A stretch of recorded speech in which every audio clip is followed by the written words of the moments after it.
डोकरी खां रिपोर्ट कर रहियो आहे साजिद कादरी।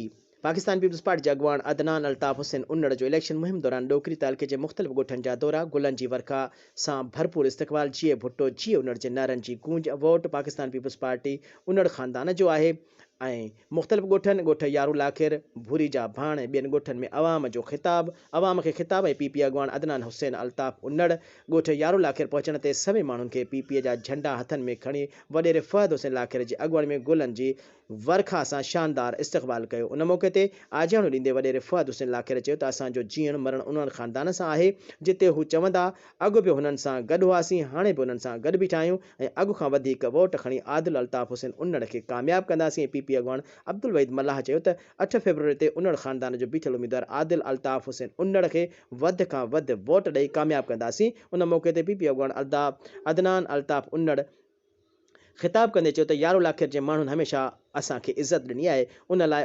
असांजा बि दरवाज़ा अवाम लाइ खुलियल आहिनि। राति हुजे ॾींहुं हुजे असां अव्हां सां गॾु आहियूं। हुन अवाम खे मुखातिब थींदे चयो त 8 फरवरी ते हेठि मथे तीर ते बरसाति करे वधि खां वधि वोट ॾेई कास्ट करे तीर खे कामयाबु कराईंदा।